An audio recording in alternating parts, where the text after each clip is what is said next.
Hello students, in today's class we are going to discuss the types of deposits. Okay.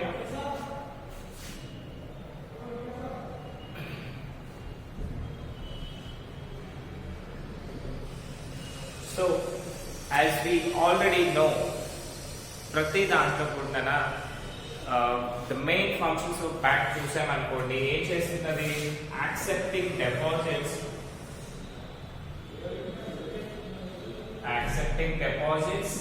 and converting them to loans. అంతే కదా. So ఇది ఏం చేస్తుంది మనకి మనం మిడిల్ క్లాస్ పీపుల్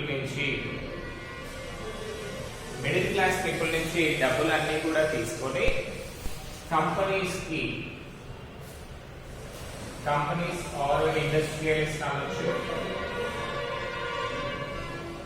ఇండస్ట్రియలిస్ట్ కి loans pay ఇస్తుంది. అంటే వాళ్ళ ఇన్వెస్ట్మెంట్ పర్పస్, అంటే వాళ్ళ బిజినెస్ డెవలప్మెంట్ పర్పస్ మనకి ఏం చేస్తుందన్నా వాళ్ళకి లోన్స్ ఇచ్చి ఆ మనీ రొటేషన్ చేసి మనకి ఆ బ్యాంకింగ్ సిస్టమ్ అనేది పర్ఫెక్ట్ గా రన్ అయ్యేట్టు చూస్తుంది కదా. సో ఇప్పుడు ఫస్ట్ థింగ్ వాళ్ళ మెయిన్ వర్క్ ఏంటన్నా యాక్సెప్టింగ్ డిపాజిట్స్, అంటే పబ్లిక్ దగ్గర నుంచి డిపాజిట్స్ ని అట్రాక్ట్ చేయడం. సో అవి ఎలా చేస్తాయి? సో ఇప్పుడు మనం చూసుకున్నాం అనుకుంటున్నా we have 4 types of deposits. ఓకేనా. సో ఆ 4 టైప్స్ కనుక చూసుకుంటే ఫస్ట్ వన్ కరెంట్ డిపాజిట్స్.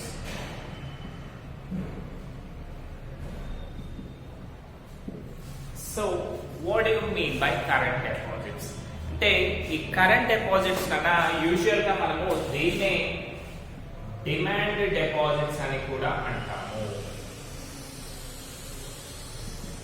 ఓకేనా. ఈ కరెంట్ డిపాజిట్స్ ని మనము డిమాండ్ డిపాజిట్స్ అని కూడా అంటాము. ఇవి జనరల్ గా ఎవరికైనా అంటే ఎవరైతే కంపెనీ పీపుల్ ఉంటారు కదా, అంటే ఎవరైనా సరే బిజినెస్ పీపుల్ ఉంటారు కదా, వాళ్ళకి బ్యాంక్స్ ఏం చేస్తాయి అంటే ఈ కరెంట్ డిపాజిట్స్ అకౌంట్ ని ఇస్తున్నారు. సో మీకు చూడండి, ఎప్పుడైనా సరే మీరు ఏటీఎం కి వెళ్ళారనుకోండి, దాంట్లో ఏమడుగుతుందా current account or savings account అని అడుగుతుంది కదా. Current account or savings account అంటుంది. అంటే మనం ఏం చేస్తున్నాం జనరల్ గా సేవింగ్స్ అకౌంట్ అని ఎంటర్ చేస్తాం, బికాస్ మనము నార్మల్ పీపుల్ కాబట్టి. So as a businessman అంటే కదా, ఇప్పుడు చూడండి ప్రాక్టికల్ గా చూసుకుంటే రియల్ ఎస్టేట్ ఆఫీసర్ వాళ్ళు వెంచర్ పెట్టారనుకోండి, వాళ్ళకి business dealings lots of things అవుతా ఉంటాయి కదా. సో వాళ్ళు కరెంట్ అకౌంట్ తీసుకుంటారు. మన కాలేజ్ అనుకోండి, మన కాలేజ్ ఏంటన్నా ఇట్ ఈస్ ఆల్సో సర్వీస్ ఇండస్ట్రీలో ఉన్నా కానీ this is also one type of business కదా. కాబట్టి వాళ్ళు కరెంట్ అకౌంట్ ఇస్తారు. So what is the reason for taking current account? మనము కరెంట్ అకౌంట్ ని బిజినెస్ కి ఎందుకు పెట్టాలి అనే డౌట్ ఉంటుంది కదా. ఎందుకు అంటే first lots of money. So money flow అనేది ఎక్కువగా ఉంటుంది దేంట్లో? కరెంట్ అకౌంట్ లో కదా. ఎందుకు అంటే ఇప్పుడు చూడండి, మన సేవింగ్స్ అకౌంట్ అనుకోండి, మన పర్సనల్ అకౌంట్ అనుకోండి, మన అకౌంట్ లో ఏం చేస్తాం, మాక్సిమం మన శాలరీ డిపాజిట్ చేస్తాం ఎప్పుడు కదా. మంత్లీ మన శాలరీ డిపాజిట్ చేస్తాం. బియాండ్ దట్ ఎక్సెస్ కావచ్చు కాకపోవచ్చు, మాక్సిమం ఒక 1 lakh 2 lakhs వరకు సేవ్ చేసే కెపాసిటీ ఉంటుంది. బట్ 10 lakhs 20 lakhs 50 lakhs అలా తీస్తామా? చెయ్యము. ఎందుకు అంటే మనము we're dependent on the salaries కదా. సో ఈ కరెంట్ అకౌంట్ లో ఏంటంటే వీళ్ళకి లిమిట్ అనేది ఉంటుంది అన్నమాట. వాళ్ళు ఎంత కావాలి అంటే అంత డిపాజిట్ చేసుకోవచ్చు, అండ్ ఎన్ని కావాలి అంటే అన్ని విత్డ్రా చేసే కెపాసిటీ ఉంటుంది. సో దాన్ని మనము కరెంట్ డిపాజిట్స్ అంటాం. ఇంకొకటి, సార్ మనము కరెంట్ అకౌంట్ లో ఇంత డబ్బులు పెడుతున్నాం కదా, నేను బయట ఇచ్చుకుంటే నాకు మిగిలి పైసలు వచ్చు కదా, మరి వీళ్ళకి ఇంట్రెస్ట్ ఇస్తారా నాకు అని అడగచ్చు. సో చూడండి అన్న, వీళ్ళకి no interest paid on the deposit. So వాళ్ళ కరెంట్ అకౌంట్ లో 1 crore ఉండని, 2 crores ఉండని, 10 crores ఉండని, 1000 crores ఉండని, వాళ్ళకి 1 rupee ఇంట్రెస్ట్ కూడా రాదు. అది రాకపోను వీళ్ళకి ప్రాసెసింగ్ ఫీ అని ఉంటుందనా, దాన్నే మనము సింపుల్ గా ఏమంటాము అంటే incidental charges. The banks levy certain incidental charges on the customer for the services rendered by it. Incidental charges అంటే based upon their actions వాళ్ళకి అడిషనల్ చార్జెస్ అనేవి ఉంటాయి. సర్వీస్ చార్జ్ అనుకోండి, ఇంకా చాలా చాలా థింగ్స్. బికాస్ కదా ఈ కరెంట్ డిపాజిట్స్ వాళ్ళు ఏం చేస్తారు అంటే బిజినెస్ ఓన్లీ 1 ఏరియాలో చేస్తారా? లేదు కదా, లాట్స్ ఆఫ్ ఏరియాస్ లో చేస్తారు. సో వాళ్ళకి ఏం చేయాలి, బ్యాంక్స్ ఏం చేయాలి, ఆల్మోస్ట్ త్రూ అవుట్ ఇండియా మొత్తంలో వాళ్ళు ఎక్కడ ట్రాన్సాక్షన్ చేసినా అవన్నింటినీ వీళ్ళు ఐడెంటిఫై చేసి, అంటే డెబిట్ క్రెడిట్ అయిపోతానే ఉంటాయి కదా, ఆ అకౌంట్స్ అన్ని చూడాలి అంటే కొంచెం లెంతీ ప్రాసెస్ కదా, రైట్. ఇప్పుడు చూడండి మన అకౌంట్స్ అనుకోండి, మనం ఏం చేస్తాం అంటే వీక్లీయో, మరీ ఫ్రీక్వెంట్ గా అంటే వీక్లీ వెళ్తాం కదా మనం, వీక్లీ కానివ్వండి లేదంటే మంత్లీ, కొంతమంది అయితే 1 year 2 years కి వెళ్తారు. మరి దానికి ఏమైనా మెయింటెనెన్స్ ఉందా? లేదు కదా. బట్ వేరే కరెంట్ అకౌంట్ చూసామనుకోండి, ప్రతిరోజు ట్రాన్సాక్షన్స్ జరుగుతూనే ఉంటాయి, మల్టిపుల్ ట్రాన్సాక్షన్స్ జరుగుతూనే ఉంటాయి.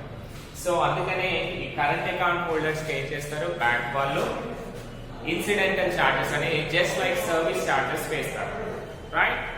సో ఇంకొకటి చూడండి అన్న, వీళ్ళు మినిమం డిపాజిట్స్,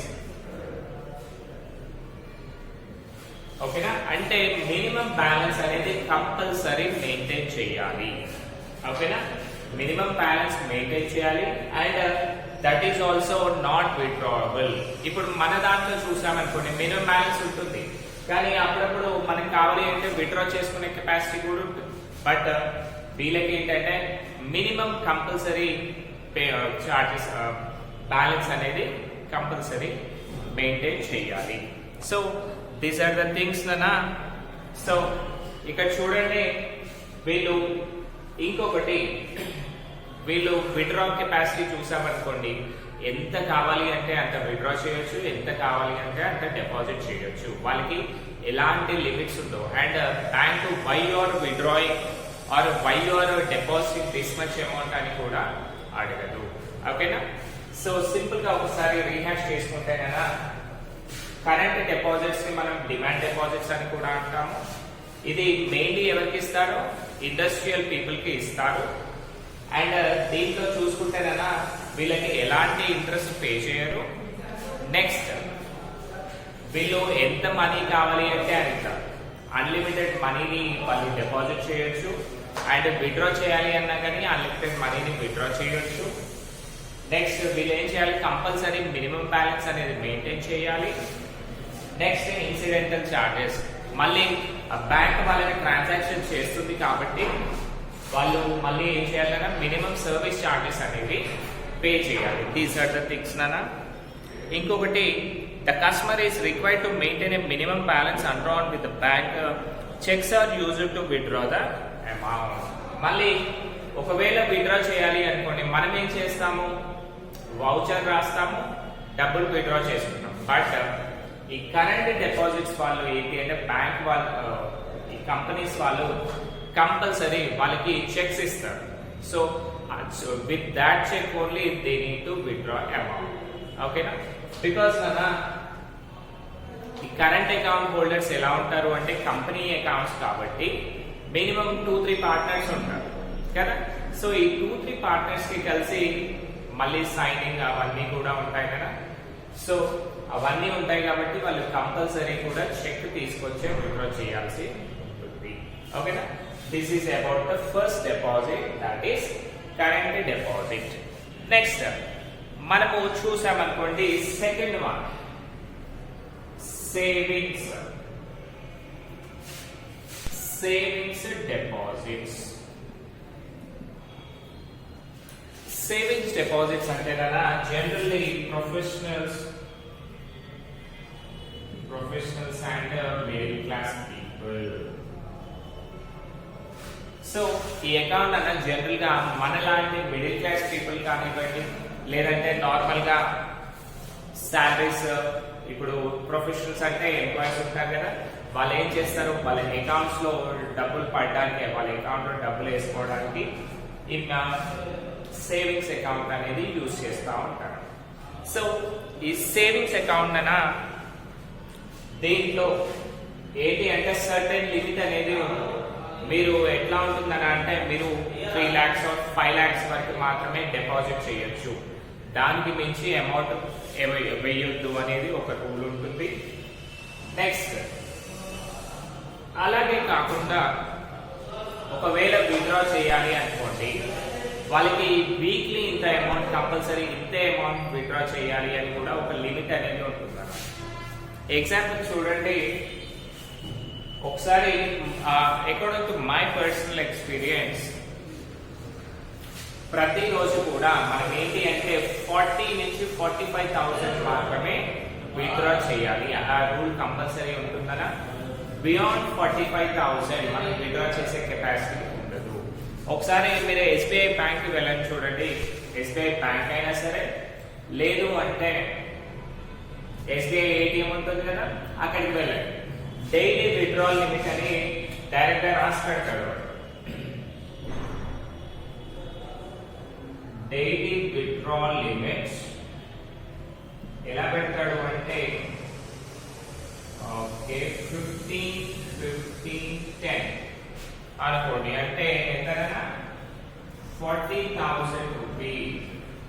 ఓకేనా. సో వీడు ముందే మనకి ప్రిస్క్రైబ్ చేసి పెడతాడు, మీరు 40,000 కంటే ఎక్సెస్ అమౌంట్ విత్డ్రా చేయకూడదు. ఓకేనా. Because that is and savings account. Savings account main గా మనకి ఎందుకు యూజ్ అవుతుంది అంటే, మన మిడిల్ క్లాస్ పీపుల్ ఏంటన్నా డబ్బులు వచ్చినాయి, కొన్ని ఖర్చు పెట్టుకుంటాము, కొన్ని పొదుపు చేయాలి అని అనుకుంటాం. So in order to facilitate the habit of saving, అంటే మనకు సేవింగ్ చేసుకోవాలి అనే థాట్స్, ఆ హ్యాబిట్ కల్పించడానికి మనకి సేవింగ్స్ డిపాజిట్స్ అకౌంట్ అనేవి ఉన్నాయి. సింపుల్ గా సేవింగ్స్ అకౌంట్ అని పిలుస్తాం. సో ఇక్కడ ఏంటి, మినిమం విత్డ్రా లిమిట్ ఉంటుంది. And in case if you want to withdraw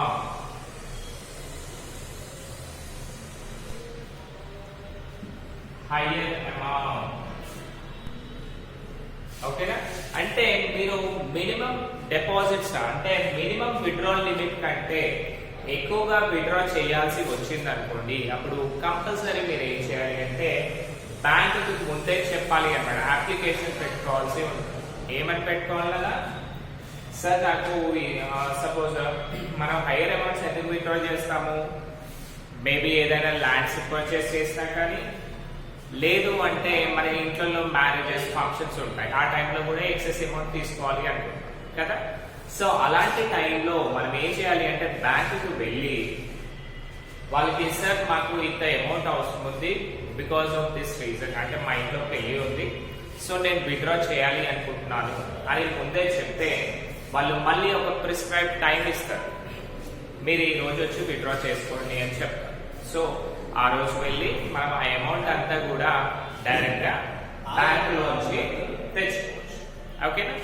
so next thing అన్న, ఇప్పుడు ప్రెసెంట్ రేట్స్ చూసామనుకోండి, నార్మల్ గా కరెంట్ అకౌంట్ కి ఏమైంది, నో ఇంట్రెస్ట్ ఇస్ పెయిడ్ కదా. బట్ సేవింగ్స్ అకౌంట్ ఏంటని అంటే it's facilitating interest to the people, middle class people to make savings. వాళ్ళు saving ఎందుకు చేసుకుంటారు, ఏదో కొంచెం ఎక్స్ట్రా అమౌంట్ వస్తుందనే కదా. సో చూడండి, the present rate of interest offered by SBI, interest rate of SBI is ఎంత ఉంది నాన్న, 2.75% పర్ యానం. అంటే మన ఎస్బీఐ బ్యాంక్ ఏం చేస్తుందనా అంటే మన సేవింగ్స్ అకౌంట్ పైన మీరు చూడండి, ఇయర్ కి ఒకసారి, ఇప్పుడైతే ప్రెసెంట్లీ 3 months కి ఒకసారి ఇంట్రెస్ట్ పే చేస్తాను కదా. ఎలా పే చేస్తాను కదా అంటే 2.75% పర్ యానం, అంటే 100కి ₹2.75 ఎప్పటి వరకునా 1 year కి కలిపి నార్మల్ గా మనం మితి ఎలా క్యాలిక్యులేట్ చేస్తాం? ఇంట్రెస్ట్ మంత్లీ క్యాలిక్యులేట్ చేస్తాం. కానీ బ్యాంక్స్ ఏం చేస్తాయి అంటే పర్ యానం అంటే 1 year కి ఒకసారి క్యాలిక్యులేట్ చేస్తాయి. So how much they are giving? 2.75% per annum అంటే 1 year కి కలిపి ₹2.5 ఇంట్రెస్ట్ వాళ్ళు పే చేస్తారు. ఓకేనా? Now coming to the next one. Next deposit వచ్చేసి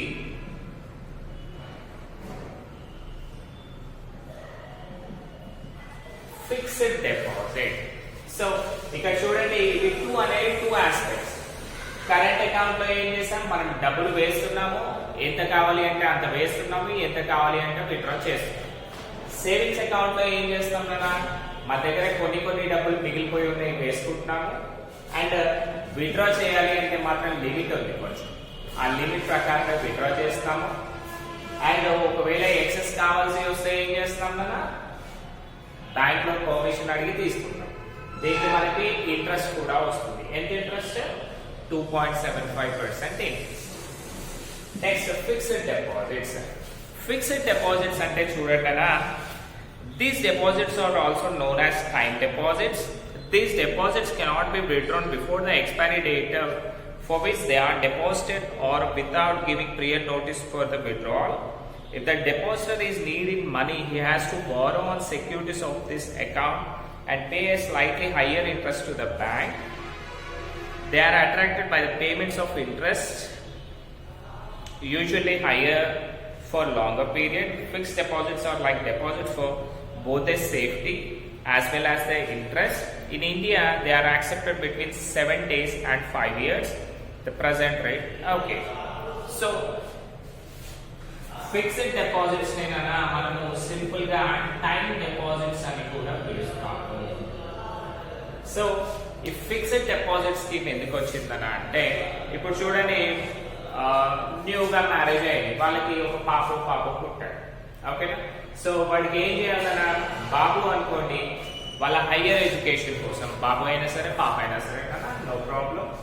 సో వాళ్ళ హయ్యర్ ఎడ్యుకేషన్ కోసం ఓ డాక్టర్నో, ఓ ఐఏఎస్నో, ఇంకేం చేద్దాం కదా, డాక్టర్, ఐఏఎస్, ఇంజనీర్, ఇలాంటివి ఏమి చేయాలి అన్నా సరే, సో మళ్ళీ వాళ్ళు ఒక ఇల్లు కట్టాలి అనుకున్నా కానీ, సో వాళ్ళకి ఏమవుతుంది అంటే ఒక 10-15 years తర్వాత, ఇఫ్ నాట్ ఒక 20 years తర్వాత, 20 years తర్వాత లంసమ్ అమౌంట్ కావాలి. సో అది మనము ఇప్పటి నుంచే సేవ్ చేస్తేనే అవుతుంది. అండ్ ఇంకొకటి చూడండి కదా, మనం ఇంట్లో మన అకౌంట్ లో పెట్టామనుకోండి డబ్బులు, అవి మన దగ్గర ఉండిపోతాయా? ఉండవు. ఎందుకు అంటే ఏదో ఒక సిచ్యువేషన్ లో మనం ఏం చేస్తాము, అరే ఇవి ఉన్నాయి కదా, వీటితో దావత్ చేసుకుంటే బాగుంటుంది కదా అనుకుంటాం కదా. అందుకనే ఈ ఫిక్స్డ్ డిపాజిట్ స్కీమ్ వచ్చిందా. ఈ ఫిక్స్డ్ డిపాజిట్స్ ఏం చేస్తాయి అంటే, నార్మల్ గా యూజువల్ గా మనకి సేవింగ్స్ అకౌంట్ పైన ఎంత వస్తుంది? 2.75% ఇంట్రెస్ట్ వస్తుంది పర్ యానం. బట్ ఈ టైమ్లీ డిపాజిట్స్, ఫిక్స్డ్ డిపాజిట్స్ లో ఏంటి అంటే కొంచెం హయ్యర్ రేట్ ఆఫ్ ఇంట్రెస్ట్ ఇస్తారు. అండ్ ఇదేంటని అంటే మిడిల్ లో విత్డ్రా చేయడానికి కెపాసిటీ ఉండదు.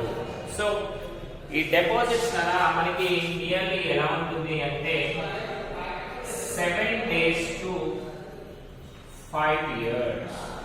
ఓకేనా? 7 రోజుల నుంచి 5 years వరకు ఆ డిపాజిట్ చేసుకునే కెపాసిటీ ఉంటుంది. సో ఆ 5 years లోపు మీరు విత్డ్రా చేయాలి అన్నా చేయలేరు. ఒకవేళ మీకు మరీ చాలా అర్జెంట్ ఉందనుకోండి, మీరు కంపల్సరీ తీసుకోవాలి ఆ అమౌంట్.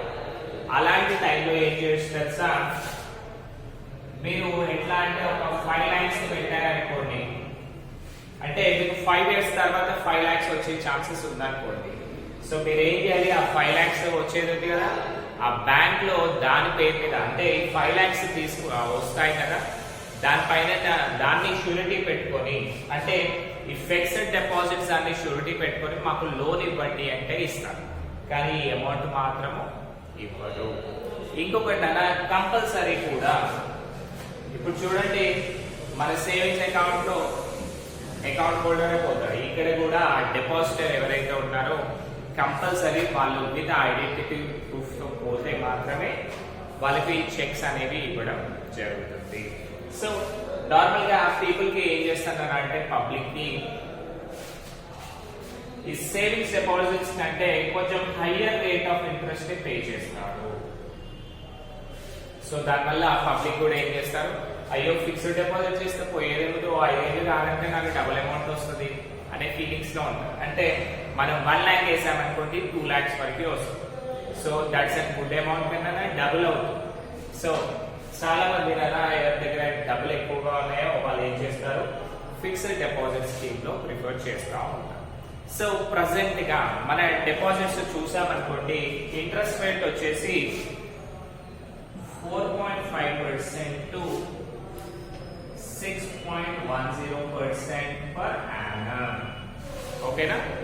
సో నార్మల్ గా సేవింగ్స్ లో ఎంత ఇస్తున్నారు నాన్న, ₹2.75 ఇస్తున్నారు పర్ యానం, అంటే సంవత్సరానికి. అది చాలా చాలా క్లియర్ గా గుర్తుపెట్టుకోండి.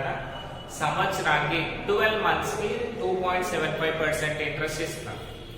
కానీ మీరు ఫిక్స్డ్ డిపాజిట్స్ కనుక చేస్తే 4.5 అంటే ₹4.50 నుండి ₹6.10 వరకు ఇస్తున్నాం. అంటే యూజువల్ గా చూసుకుంటేనన్నా ఇది ఎక్కువే కదా, right? So this is called fixed deposit. And lastly నన్నా రికరింగ్ డిపాజిట్స్.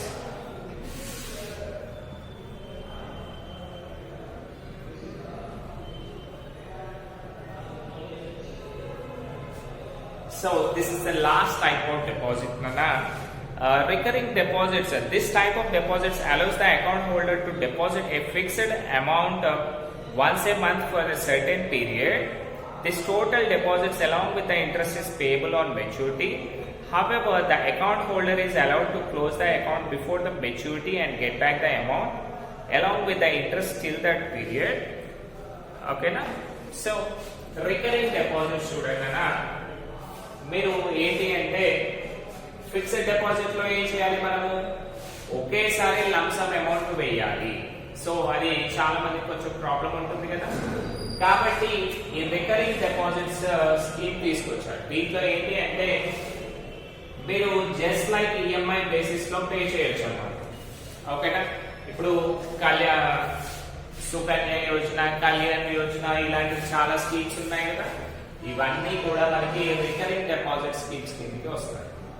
అంతేకాకుండా మనం పే చేసే ఎల్ఐసి ఉంది కదా, life insurance corporation of India. So ఇది కూడా మనకి రికరింగ్ డిపాజిట్స్ కిందకి వస్తుంది. సో దీంట్లో ఏంటి అంటే మీరు మంత్లీ కొంచెం అమౌంట్ అనేది పే చేస్తారు. ఓకేనా?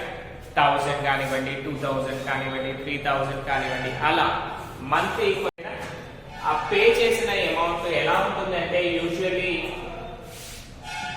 5 years, 10 years, 15 years ముందే ఒక ప్రిస్క్రైబ్డ్ టైం పెట్టుకుంటారు. ఓకేనా? ఇప్పుడు మీకు చెప్పాను ఏంటి, మా పిల్లల్ని డాక్టర్ చేయాలి అనుకున్నారు అంటే ఎంత కావాలన్నా 50 లక్షలు 60 లక్షలు కావాలి. అవన్నీ ఒకేసారి పోగు చేసి ఇవ్వగలుగుతామా మనం? ఇవ్వలేము. సో అలాంటి వాళ్ళకి బెస్ట్ ఆప్షన్ ఏంటి అంటే రికరింగ్ డిపాజిట్స్. సో దీంట్లో ఏమవుతుందన్నా మనము ఒక టైం పెట్టేసుకుంటాం, 10 years టైం పెట్టేస్తాం. సో ఆ 10 years టైం పెట్టేసి ఏం చేస్తాము, ప్రతి మంత్ కూడా సపోజ్ మనకు ఒక శాలరీ 50,000 వస్తుంది అనుకుంటాం.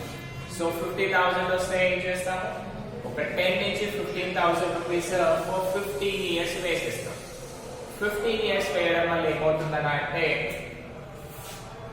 సపోజ్ 10,000 into 15 years అంటే ఎంత వస్తుందన్నా